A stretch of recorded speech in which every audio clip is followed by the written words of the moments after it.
Friends, learning point पे आज फिर आपका स्वागत है। और हम लोग इस रिलेशन चैप्टर के पार्ट 2 में आज इक्विवेलेंस रिलेशन के बारे में पढ़ने की बात किए थे। पर उससे पहले मैं ये चाहता हूँ कि हम जो रिलेशन पढ़े थे उसके एक क्वेश्चन को रिवाइज कर दिया जाए। तो मैंने ये क्वेश्चन लिखा है कि let R be the relation on the set n of natural numbers defined by R equals set of all ordered pairs such that x plus 3y equals to 12, where x and y both belongs to n. Find R and its domain and range. तो यहां पे हमने देखा कि उसके लिए दो बातें हैं कि x और y नेचुरल नंबर होने चाहिए और x plus 3y equals to 12 होना चाहिए। तो इसे हम ऐसा भी लिख सकते हैं x is equal to 12 minus 3y। Check करते हैं x और y को नेचुरल नंबर लेना है, लीस्ट नेचुरल नंबर 1 होता है, तो टेक y इक्वल्स टू 1। तो y 1 लेने से 12 माइनस 3 x 9 होगा। Therefore 9 1 belongs to R, x9 y1। When y equals to 2, x is equal to 12 minus 3 into 2, 12 minus 6, 6, therefore 6 2 belongs to R। When y equals to 3, x equals to 12 minus 3 into 3, 9, 3, therefore 3 3 belongs to R। When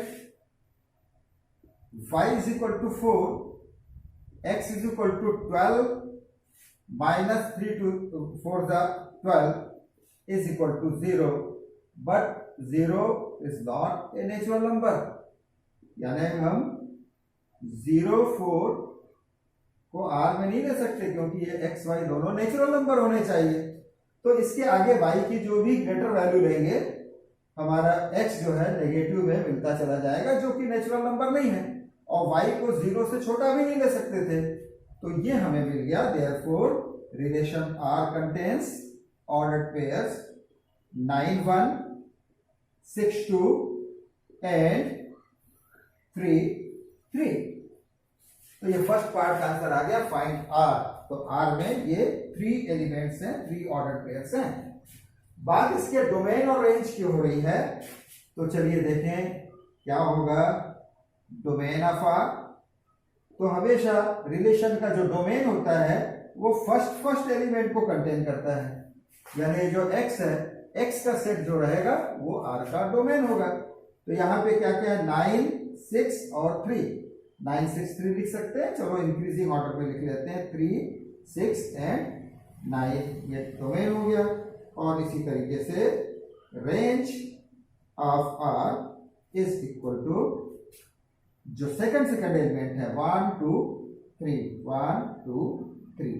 तो ये question complete हो गया जिसमें एक condition दी हुई थी और उसके रिलेशन के लिए और रिलेशन को बताना था, और साथ ही साथ जो है डोमेन और रेंज को बताना था। रिलेशन को बताना था क्या क्या मतलब, रिलेशन तो था ही, इतना समझ लीजिए कि रिलेशन जो था वह पहले सेट बिल्डर फॉर्म में दिया हुआ था और बाद में हमने उसको रोस्टर फॉर्म यानी टेबुलर फॉर्म में लिखा है। इसके बाद आइए हम लोग क्लास 12 के हिस्से में या आज पार्ट 2 के हिस्से में जो हम इक्विवेलेंस रिलेशन पढ़ने जा रहे थे वहां की ओर चलते हैं।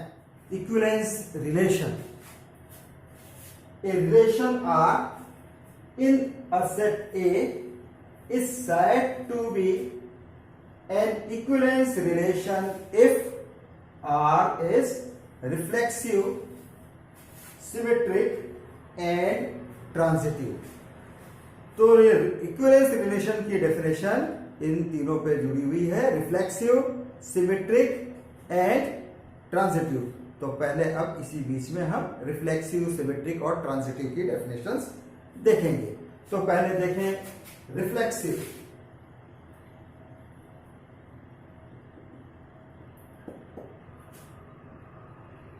If a relation R in a set A such that AA belongs to R for every A belongs to A, यानी हर एलिमेंट खुद से रिलेटेड होगा, A related to A itself, और एक दो चार नहीं, for every A belongs to A, सभी के लिए अपने को इसको देखना पड़ेगा। चलो हम कोई एग्जांपल ले लेते हैं। तो ए सेट है हमारा, मान लीजिए 1 2 3 4, और कुछ हम इसमें रिलेशंस ले ले रहे हैं। R1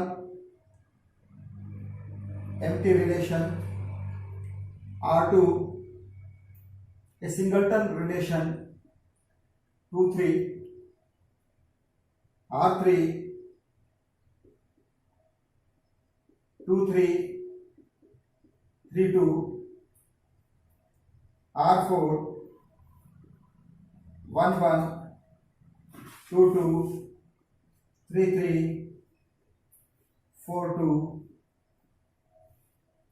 R5 1 1 2 2 3 3 4 4 5 2 4 4 2। चलो ये हमने कुछ एग्जांपल ले लिए सेट ए में। ओके, अब इसमें हम रिफ्लेक्सिव रिलेशन की जांच करेंगे, जिसकी डेफिनेशन क्या है? For every A belongs to A, बार बार मैं जोड़ दे रहा हूं, फॉर एवरी, कोई छूटना नहीं चाहिए, A belongs to R, A related to A. तो इसमें फाइव में हमने ढूंढा कि क्या 1 रिलेटेड टू 1 है, 1 1, 5 तो खाली है, इसमें कुछ है ही नहीं, तो 1 1 भी इसमें नहीं मिलेगा, तो ये रिफ्लेक्सिव नहीं है, इट इज नॉट रिफ्लेक्सिव। इसमें आ रहा है ये एम्प्टी रिलेशन नहीं है, पर इसमें हमने 1 1 को ही देखा तो नहीं मिला, नॉट रिफ्लेक्सिव। 1 1 एब्सेंट है, नॉन रिफ्लेक्सिव। 1 1 है, चलो यहां पे रिफ्लेक्सिव का चांस हो रहा है। 2 2 देखते हैं, यस। 3 3, यस। ओ 4 4 नहीं है, बाकी सब थे, एक नहीं था, तो भी ये रिफ्लेक्सिव नहीं है, क्योंकि यहां पे फॉर एवरी वाली बात आ रही है। और R5 को चेक करते हैं, 1 1 2 2 3 3 4 4, 1 1 2 2 3 3 4 4, बाकी क्या है उससे मतलब नहीं है, वो रिलेशन इसके अंदर का होना चाहिए, बस इतना। बाकी ये सब 1 1 2 2 3 3 4 4 है, तो इसमें केवल R5 रिफ्लेक्सिव है। तो ये रिफ्लेक्सिव का एग्जांपल हो गया है। अब हम चलिए देखते हैं सिमेट्रिक के बारे में। तो symmetric relation, a relation R is said to be symmetric if A1 A2 belongs to R, implies A2 A1 belongs to R for all A1 A2 belongs to A। यानी उस सिमेट्रिक को कहलाने के लिए उसके अंदर अगर कोई पेयर A1 A2 है, A1 A2 उस सेट के एलिमेंट होने चाहिए, कोई पेयर A1 A2 है, तो A2 A1 में भी वो पेयर होना, A2 A1 भी उसमें होना चाहिए।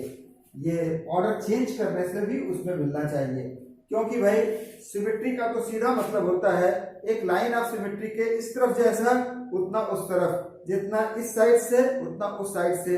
सिमेट्रिकल फिगर तो आप जानते ही हैं, जैसे ताजमहल हो गया, उसमें सेंटर से इस तरफ जैसा दिख रहा है वैसे इधर भी दिख रहा है।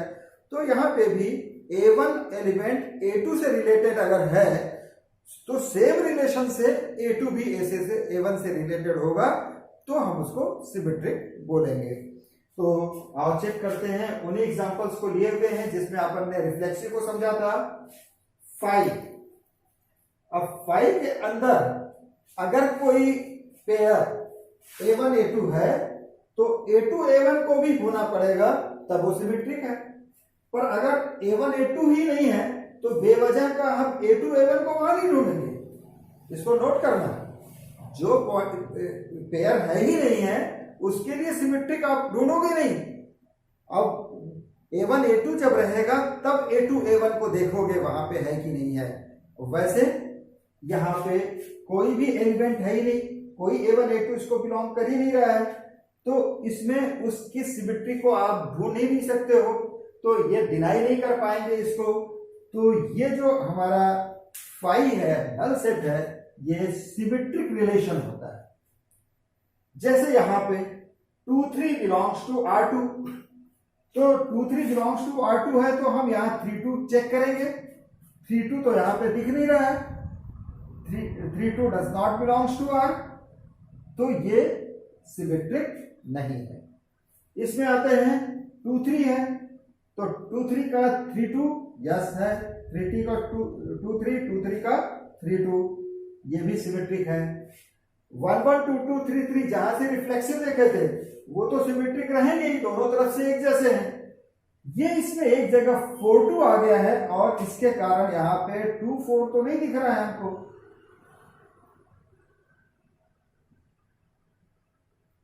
2 4 does not belong to R4, sorry R4, तो ये भी सिमेट्रिक नहीं है। आइए इसको चेक करें। 1 1 2 2 3 3 4 4 यहां देखना नहीं था, 2 4 का पेयर देखना पड़ेगा, 4 2 4 2 का 2 4, तो कोई भी ऐसा यहां एक पेयर नहीं मिल रहा है जिसको हम अपोजिट तरफ से देखें तो रिलेशन ना मिल रहा हो, तो ये भी सिमेट्रिक रिलेशन का एग्जांपल है। तो यहां हमने देखा नल सेट याद रहे हमेशा सिमेट्रिक रहेगा, जो कि रिफ्लेक्सिव नहीं था। R2 जो है ये सिमेट्रिक नहीं है, R3 is symmetric, R4 not symmetric, R5 symmetric. चलिए अब हम लोग इसके तीसरे हिस्से रिफ्लेक्सिव सिमेट्रिक के बाद ट्रांजिटिव की बात करते हैं। ट्रांजिटिव, तो ट्रांजिटिव की मीनिंग क्या होती है, इसको अपन हिंदी में बोलते हैं संक्रमण। संक्रमण यानी फैलने वाला, अपन ये कह सकते हैं। आज देखिए न्यू कोरोना वायरस का दौर है, कोविड-19 के डर से पूरी दुनिया जो है क्या बोलते हैं लगभग लॉकडाउन हो गई है। हम आप भी अपने कमरों में बंद हैं और इस प्रिंसिपल पे चल रहे हैं, स्टे होम स्टे सेफ। बहरहाल आपको भी इसका पालन करना चाहिए। तो ट्रांजिटिव का एक एग्जांपल ले रहा हूं कि हम गए सब्जी लेने के लिए मार्केट में और हमारा एक परम मित्र मिल गया, हाय हेलो किए, उससे हाथ मिलाए और न उसको पता था ना हमको पता था, वो वायरस उसके पास से हमारे पास आ गया। अब हम घर में आके प्रिकॉशंस नहीं लिए और बच्चा छोटा हमारा दौड़ते हुए आया और उसको हमने ऐसे गोद में उठा लिया और प्यार करने लग गए। उसके बाद हम नहाए धोए तो वो वायरस अनजाने में उस बच्चे तक भी पहुंच गया। तो फ्रेंड से हमारे पास आया, हमारे से बच्चे के पास आया, तो ये कहा जा सकता है कि फ्रेंड से उस बच्चे तक पहुंचा।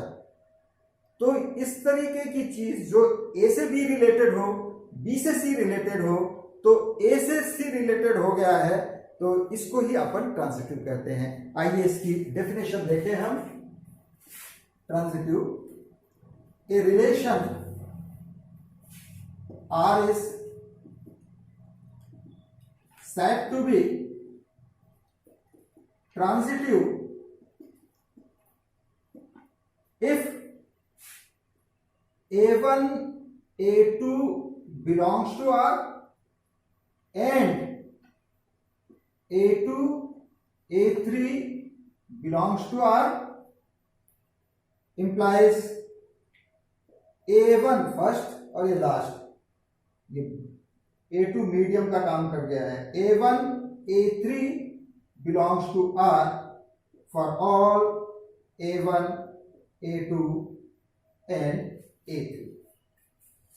यहां पे भी मैं थोड़ा सा क्लियर करना चाहूंगा कि अगर हमको ऐसे पेयर नहीं मिलते हैं जिसमें से एक का सेकंड एलिमेंट दूसरे का फर्स्ट एलिमेंट हो, तो हम फिर वहां पे ट्रांजिटिव को नहीं चेक कर पाएंगे। और जब जहां ट्रांजिटिव को नहीं चेक कर पाएंगे, उसको डिनाई नहीं कर पाएंगे, तो फिर उसको ट्रांजिटिव डिक्लेयर करना पड़ेगा। फिर से सुन लो मेरी बात, दो ऐसे पेयर मिलने कंपलसरी हैं कि जहां एक खत्म हो रहा है बी, वहां से दूसरा शुरू हो, तो फिर हम वहां पे ट्रांजिटिव को चेक करेंगे। और वैसा नहीं आ रहा है एसी उस आर में, तो बोलेंगे कि ट्रांजिटिव नहीं है।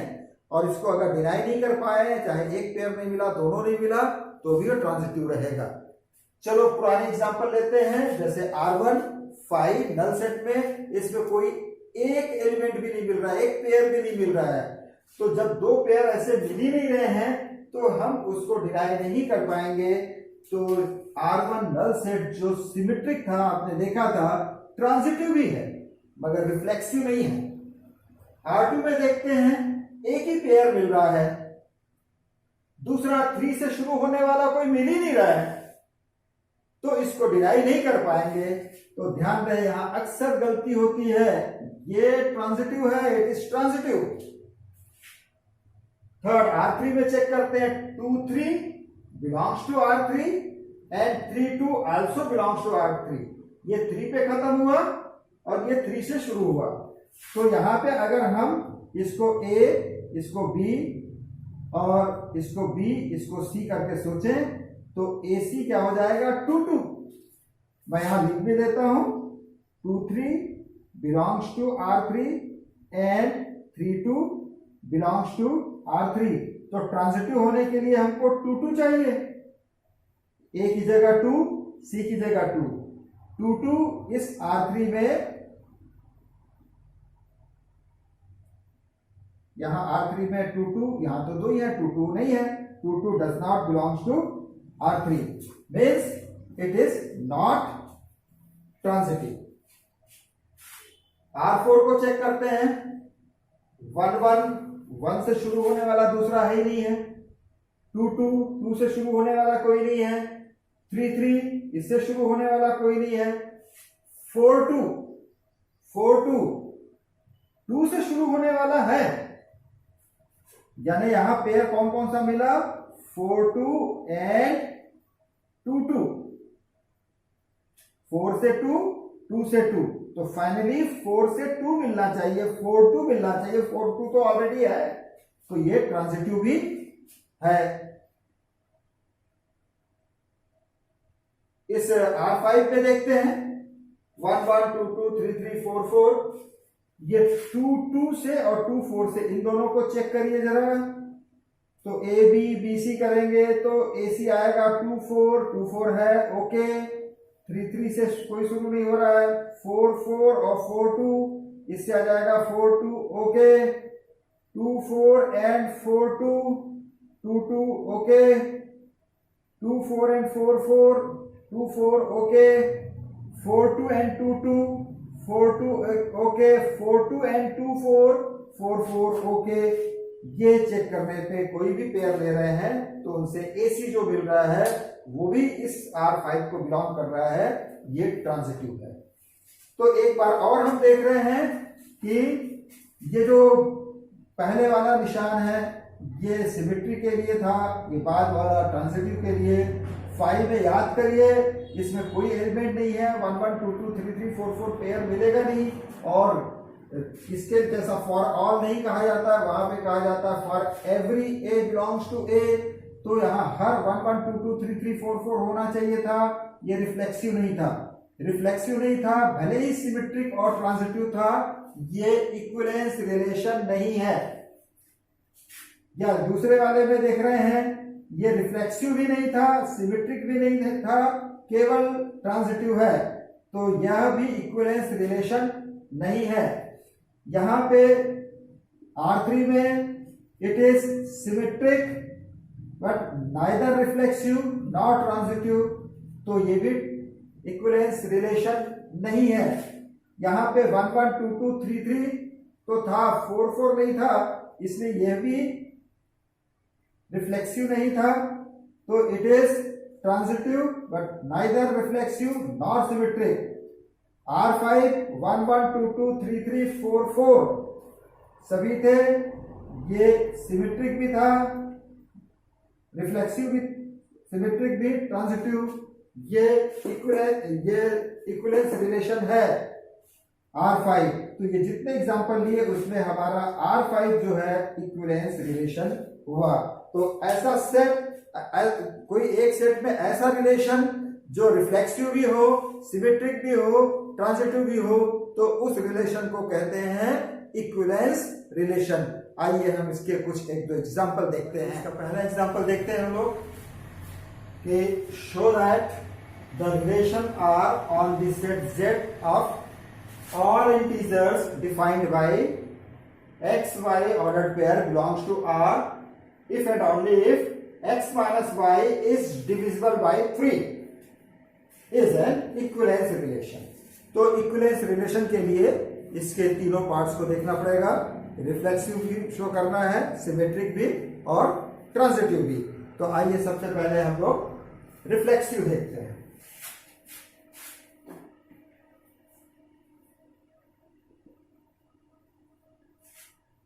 तो इसमें हम कोई इंटीजर ले लेते हैं, let A b an integer, कोई भी integer, then a minus a क्या होगा, 0, और 0 तो हर किसी से डिवाइड होगा। यहां हमारी बात हो रही है इज डिविजिबल बाय 3, तो 0 विच इज डिविजिबल बाय 3, और 3 से डिवाइड हुआ तो x y belongs to R, यानी यहां पे ए लिया जा रहा है, ए एक्स के प्लेस पे भी ए, वाई के प्लेस पे भी ए बिलोंग्स टू आर, यानी आर इज रिफ्लेक्सिव।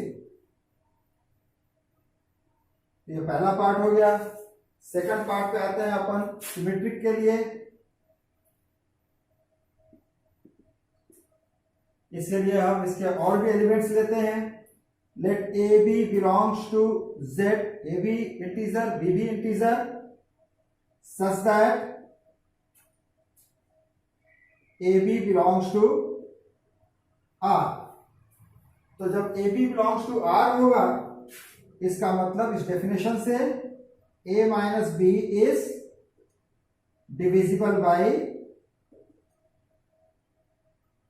3 से डिविजिबल है, मतलब कि कुछ इस टाइप से होगा, a minus B is equal to 3m where m is any integer,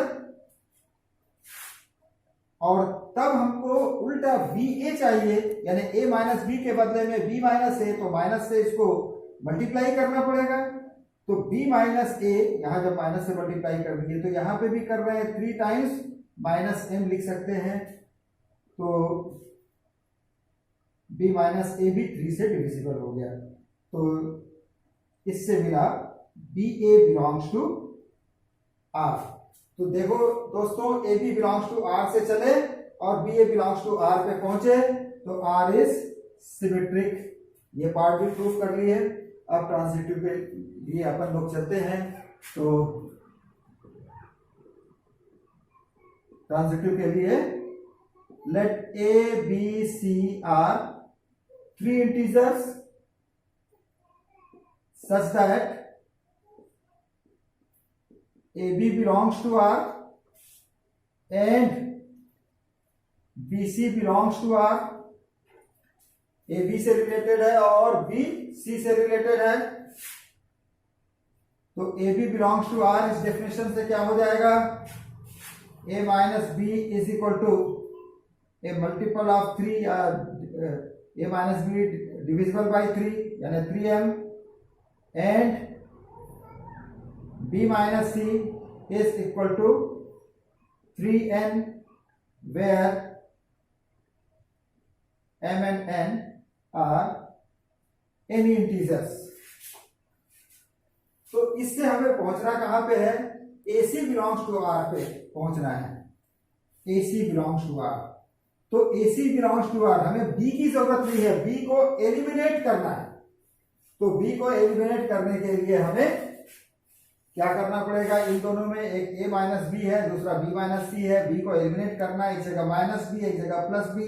जैसे ही आप ऐड करेंगे B एलिमिनेट हो जाएगा। तो चलो वही रास्ता अपनाते हैं कि A minus B plus B minus C, left side में A minus B plus B minus C, और राइट साइड में 3m प्लस 3n।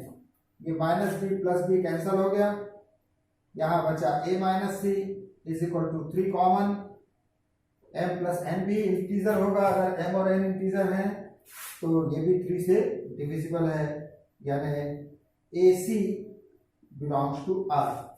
तो दोस्तों आपने देखा कि अगर A B से रिलेटेड है इस रिलेशन से, और B C से रिलेटेड है, तो A भी C से रिलेटेड होगा। Therefore R is transitive. और इसके बाद एक लाइन आपको लिखनी है कि since R is reflexive, symmetric and transitive, therefore R is an equivalence relation. दूसरा इसका एग्जांपल देखते हैं, ये उससे थोड़ा सा मुश्किल है पर समझने के लिए ठीक है। ये भी दोनों एग्जांपल हमने जो लिया है ये इंपॉर्टेंट क्वेश्चंस हैं, आप देखें इसको। Show that the relation R defined by ordered pair AB related to ordered pair CD if and only if A plus D first plus last, A plus D equals to B plus C second and third।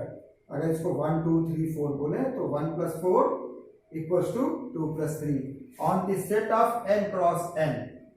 n जो है set of natural numbers है, n cross n में वो order pair मिल रहे हैं, यानी इस n cross n को हम जो पहले A बोलते थे वो समझ लीजिए वही A है, इज एन इक्विवेलेंस रिलेशन।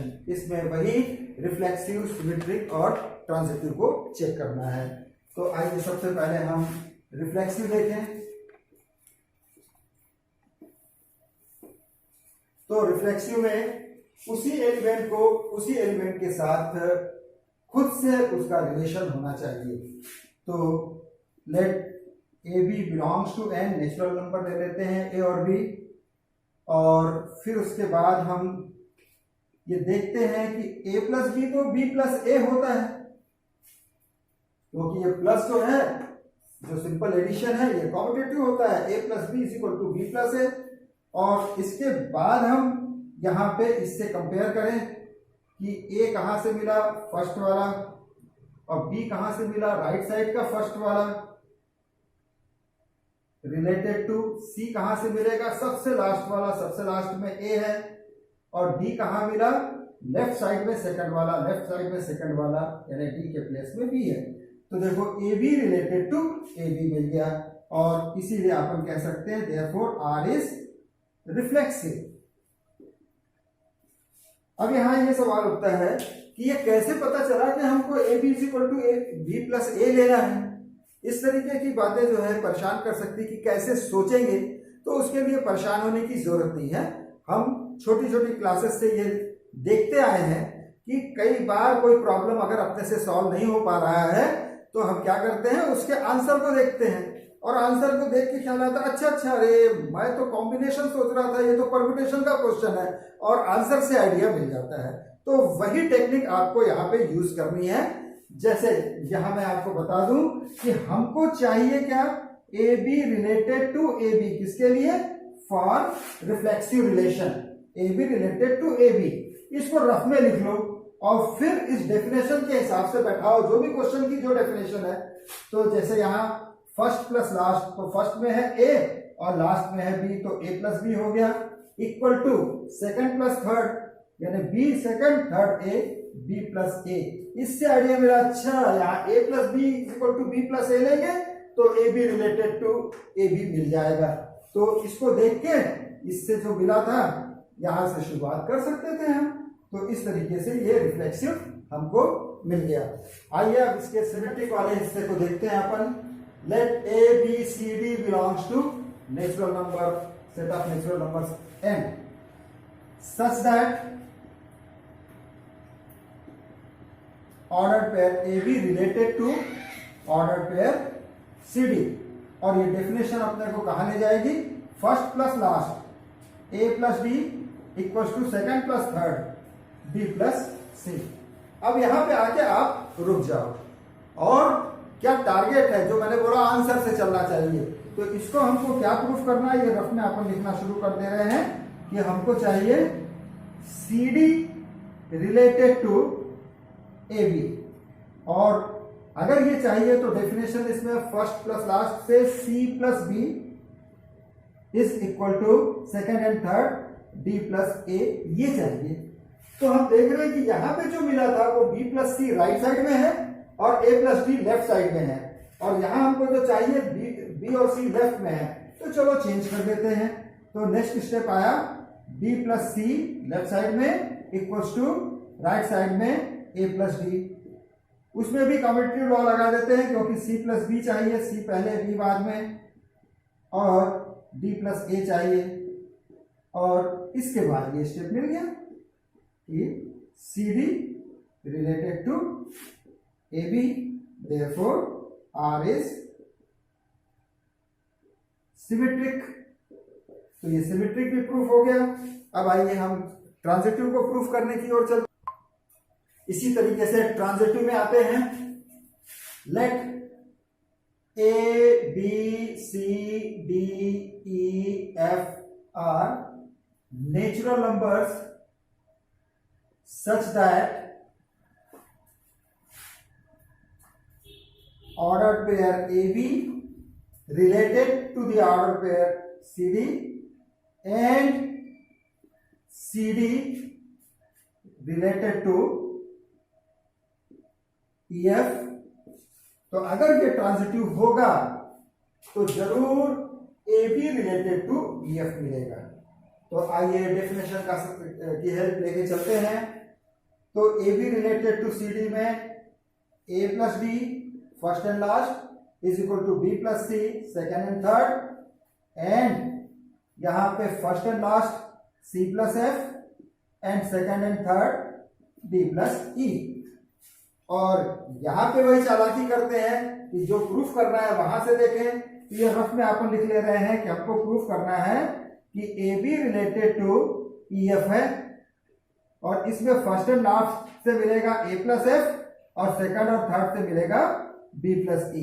तो वो लाना है A plus F is equal to B plus E, यानी ए चाहिए, बी चाहिए, सी और डी नहीं चाहिए, ई और एफ भी चाहिए।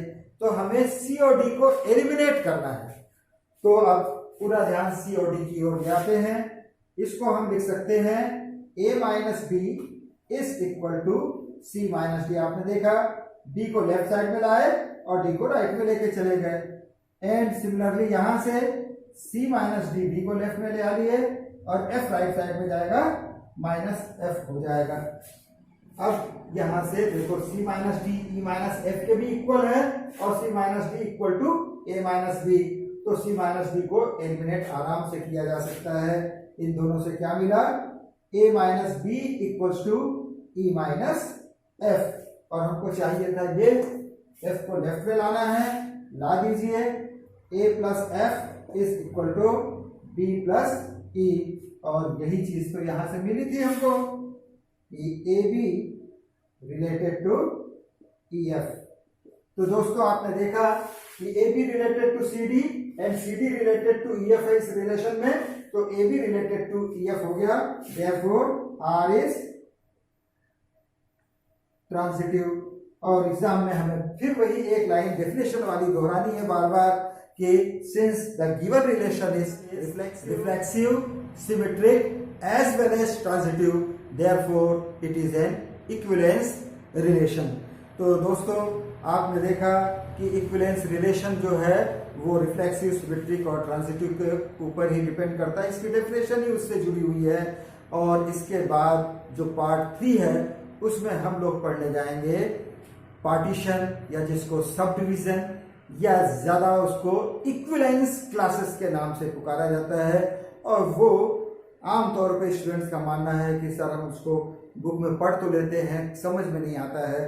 तो उस क्लास को आपको ज़रूर अच्छे से ध्यान में देना है और ज़रूर मैं कोशिश करूँगा कि वो आपको क्लियर हो जाए।